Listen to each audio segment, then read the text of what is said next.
9월 14일 토요일 아침입니다. 찬송가 202장 부르시며 주님의 말씀 앞으로 함께 나가도록 하겠습니다.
오늘 이 아침에 주시는 하나님의 말씀은 느헤미야 8장 1절에서 12절까지의 말씀입니다. 이스라엘 자손이 자기들의 성읍에 거주하였더니 일곱째 달에 이르러 모든 백성이 일제히 수문 앞 광장에 모여 학사 에스라에게 여호와께서 이스라엘에게 명령하신 모세의 율법책을 가져오기를 청하매 일곱째 달 초하루에 제사장 에스라가 율법책을 가지고 회중 앞 곧 남자나 여자나 알아들을 만한 모든 사람 앞에 이르러 수문 앞 광장에서 새벽부터 정오까지 남자나 여자나 알아들을 만한 모든 사람 앞에서 읽음에 뭇 백성이 그 율법책에 귀를 기울였는데 그때 학사 에스라가 특별히 지은 나무 강단에 서고 그의 곁 오른쪽에 선 자는 마띠랴와 스마와 아나야와 우리아와 힐기야와 마아세야요 그의 왼쪽에 선 자는 부다야와 미사엘과 말기야와 하숨과 하스바다나와 스가랴와 무슬람이라. 에스라가 모든 백성 위에 서서 그들 목전에 책을 펴니 책을 펼 때 모든 백성이 일어서니라. 에스라가 위대하신 하나님 여호와를 송축하며 모든 백성이 손을 들고 아멘 아멘 하고 응답하고 몸을 굽혀 얼굴을 땅에 대고 여호와께 경배하니라. 예수아와 바니와 세레바와 야민과 악굽과 사부대와 호디아와 마아세야와 그리다와 아사레야와 요사밧과 하난과 블라야와 레위 사람들은 백성이 제자리에 서 있는 동안 그들에게 율법을 깨닫게 하였는데 하나님의 율법책을 낭독하고 그 뜻을 해석하여 백성에게 그 낭독하는 것을 다 깨닫게 하니 백성이 율법의 말씀을 듣고 다 우는지라. 총독 느헤미야와 제사장 겸 학사 에스라와 백성을 가르치는 레위 사람들이 모든 백성에게 이르기를 오늘은 너희 하나님 여호와의 성일이니 슬퍼하지 말며 울지 말라 하고 느헤미야가 또 그들에게 이르기를 너희는 가서 살진 것을 먹고 단 것을 마시되 준비하지 못한 자에게는 나누어 주라. 이날은 우리 주의 성일이니 근심하지 말라. 여호와로 인하여 기뻐하는 것이 너희의 힘이니라 하고 레위 사람들도 모든 백성을 정숙하게 하여 이르기를 오늘은 성일이니 마땅히 조용하고 근심하지 말라 하니 모든 백성이 곧 가서 먹고 마시며 나누어 주고 크게 즐거워하니 이는 그들이 그 읽어 들려준 말을 밝히 알미라. 아멘. 이것은 우리 주님의 말씀입니다. 바벨론 제국에서의 포로 생활을 마치고 고국 땅으로 돌아온 이 유대인들의 수건 사업이었던 예루살렘 성벽 재건 사업이 모두 마무리가 되었습니다. 이제 외적으로 유대인들은 멸망 이전의 모습으로 완전히 회복된 듯 보입니다. 성벽이 재건되고 이 유대인들은 자기들의 성읍에 거주하며 비로소 안정적이고 또 정상적인 삶을 살아가게 됩니다. 그러나 아직 중요한 일이 더 남았는데요. 그것은 이 귀한 공동체의 내적 기반을 다지는 일이었습니다. 이 성벽이 이 유대 공동체의 외적인 보호와 안정을 또 담보한다면 이들의 내면을 건강하게 다지는 일은 바로 말씀을 통해서 가능한 일이었습니다. 그래서 말씀으로 공동체의 기반을 다지는 일을 에스라가 오늘 본문에서 시작하게 되는데요. 오늘 본문 1절과 2절을 보면 이스라엘 자손이 자기들의 성읍에 거주하였더니 일곱째 달에 이르러 모든 백성이 일제히 수문 앞 광장에 모여 학사 에스라에게 여호와께서 이스라엘에게 명령하신 모세의 율법책을 가져오기를 청하매 일곱째 달 초하루에 제사장 에스라가 율법책을 가지고 회중 앞 곧 남자나 여자나 알아들을 만한 모든 사람 앞에 이르러. 이 유대력으로 일곱째 달은요 매우 중요한 달이었습니다. 이 유대력으로 볼 때 새해가 시작되는 달이며 7월 10일은 속죄일이자 또 15일은 초막절이 시작이 되었습니다. 유대인들은요 새해가 시작되는 첫날인 나팔절에는 나팔을 불어 새해가 시작되었음을 알림과 동시에 모든 노동을 쉬고 성회로 모였습니다. 그래서 오늘 본문에서도 각자 성읍에서 거주하던 모든 백성이 성전 수문 앞 광장에 모여 들었던 것이죠. 그런데 본문을 보아하니 오늘 이 백성들의 집회는 일반적인 나팔절 집회와는 조금 다른 점이 보입니다. 바로 백성들이 학사 에스라에게 모세의 율법책을 가져오기를 청하였기 때문이에요. 단지 그 책을 보여달라는 것은 아니었겠죠. 2절과 3절을 보니 율법책을 알아들을 만한 모든 사람들이 모였다라는 점에서 아마도 그 율법책을 낭독해달라는 요구가 처음부터 있었을 것입니다. 백성들은 자신들의 안전을 지켜주는 것은 저 성벽만이 아니라 하나님의 말씀이라는 것을 멸망과 또 포로기를 거치며 생생하게 깨달았던 모양입니다. 자신들이 멸망을 당했던 이유가 바로 하나님의 말씀에 불순종했기 때문이었다라는 것을 알게 된 것이죠. 그래서 백성들이 먼저 에스라에게 요청하여 자신들이 외면했던 그 말씀을 들려달라, 그렇게 지금 하고 있는 것입니다. 이 같은 백성들의 모습을 통해 우리는요, 우리 자신의 안정과 평화는 하나님의 말씀에 순종함에 달려있다라는 것을 다시 한번 깨닫게 됩니다. 하나님은 당신의 백성들에게 약속하시죠. 내가 너희의 하나님이 되어주겠노라. 내가 너희의 반석과 산성과 방패가 되어주겠다. 하나님 그래서 안전과 보호, 번영과 평화를 너에게 선물로 주겠노라, 그렇게 약속하십니다. 단 이 약속에는 조건이 있어요. 우리가 하나님의 백성이라는 그 울타리 안에 거해야 한다라는 것입니다. 그러니까 우리 스스로가 하나님이 약속하신 그 복을 외면하거나 우리가 걷어차버린다면 그때는 하나님도 어쩔 수가 없다라는 것이죠. 하나님은 약속의 징표로서 백성들에게 율법, 당신의 말씀을 주셨습니다. 그 말씀 안에 거한다면 그것 자체로 그가 하나님의 백성이라는 징표가 될 것이며, 하나님은 당신의 백성을 당신의 뜻과 당신이 주시고자 하는 그 선물이 있는 곳으로 인도하시고 보호해 주시겠다는 것이죠.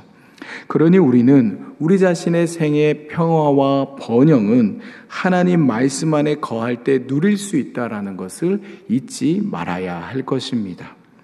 본문의 백성들은 이 사실을 붙들고 3절과 5절에 의하면 새벽부터 정오까지 모든 백성이 일어나서 에스라의 율법책 낭독을 들었습니다. 수문 앞 광장에서 대략 6, 7시간 동안을 그 말씀을 들었다는 거예요. 그것도 일어서서 말이죠. 말씀에 대한 백성들의 태도가 어떠했는지를 알 수 있는 대목입니다. 이들은 말씀을 이처럼 경외하며 갈망했습니다.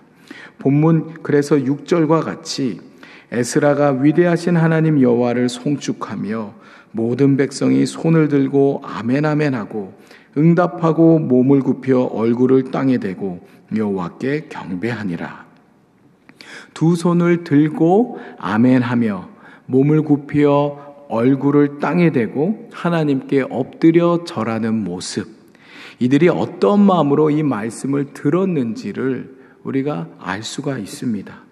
이어 에스라는 자신과 함께 선 자들을 통해서 이 백성들이 일어서서 말씀을 듣는 동안 이를 해석해 줍니다. 이 유대인들은요, 포로 생활을 거치며 율법을 제대로 배우지 못했을 뿐더러 언어도 여러 부분에서 달라졌기 때문에 통역도 필요했습니다. 듣고 배우는 자나 읽고 가르치는 자나 혼연일체가 되어 이 말씀 앞에 어우러져 있는 모습이 너무도 감동적입니다. 그리고 어느 정도 시간이 지났을까 여기저기서 흐느끼며 통곡하는 소리가 들려옵니다. 처음에는 한두 사람부터 시작해서 이제는 모두가 울게 돼요. 이 말씀이 살아서 이 공동체를 강타한 것입니다. 말씀 앞에 공동체적 회개와 각성이 일어나게 된 것이죠. 이에 총독 느헤미야와 학사 에스라가 말합니다. 9절과 10절에 백성이 율법의 말씀을 듣고 다 우는지라 총독 느헤미야와 제사장 겸 학사 에스라와 백성을 가르치는 레위 사람들이 모든 백성에게 이르기를 오늘은 너희 하나님 여호와의 성일이니 슬퍼하지 말며 울지 말라 하고, 느헤미야가 또 그들에게 이르기를 너희는 가서 살진 것을 먹고 단 것을 마시되 준비하지 못한 자에게는 나누어 주라.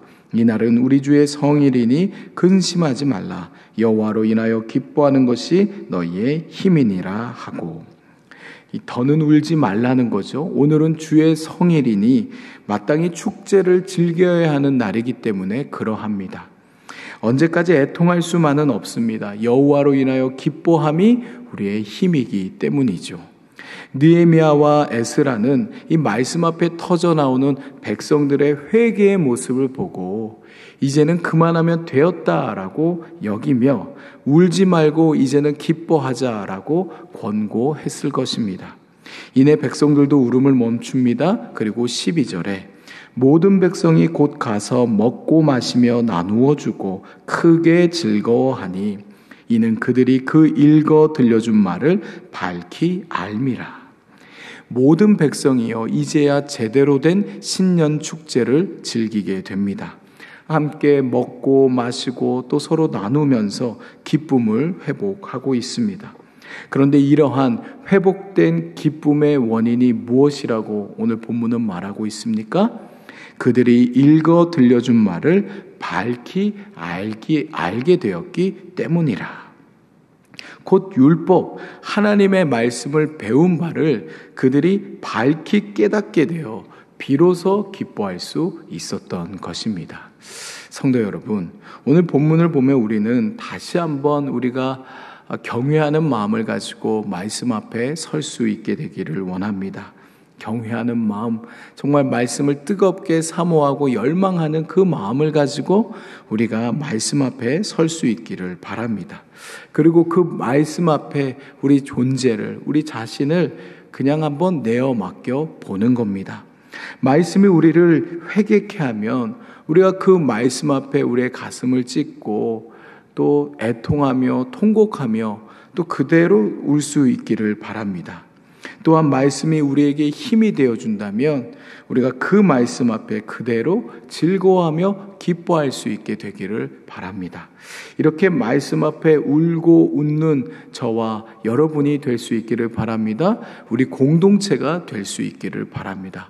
그 말씀이 우리의 힘이 될 것이며 그 말씀이 우리 생에 평화와 보호와 또 번영을 가져다 줄 하나님이 주실 약속의 선물이 될 것입니다. 주님, 말씀이 우리 삶의 중심이길 소원합니다. 말씀 앞에 울고 웃으며 말씀에 이끌린 삶을 살게 하여 주십시오. 오늘 유대 공동체가 말씀의 축제를 벌였듯 우리 교회와 공동체 가운데도 말씀을 사모하는 열망을 더욱 불어넣어 주십시오. 모두가 말씀을 진정 경외하고 사랑하여 모일 때마다 말씀의 향연이 벌어졌으면 좋겠습니다. 말씀으로 인한 회개와 치유, 회복과 기쁨을 경험하는 개인과 가정, 교회와 공동체가 되길 바라며 예수 그리스도의 이름으로 기도드립니다. 아멘. 하늘에 계신 우리 아버지, 아버지의 이름을 거룩하게 하시며 아버지의 나라가 오게 하시며 아버지의 뜻이 하늘에서와 같이 땅에서도 이루어지게 하소서. 오늘 우리에게 일용할 양식을 주시고 우리가 우리에게 잘못한 사람을 용서하여 준 것 같이 우리 죄를 용서하여 주시고 우리를 시험에 빠지지 않게 하시고 악에서 구하소서. 나라와 권능과 영광이 영원히 아버지의 것입니다. 아멘.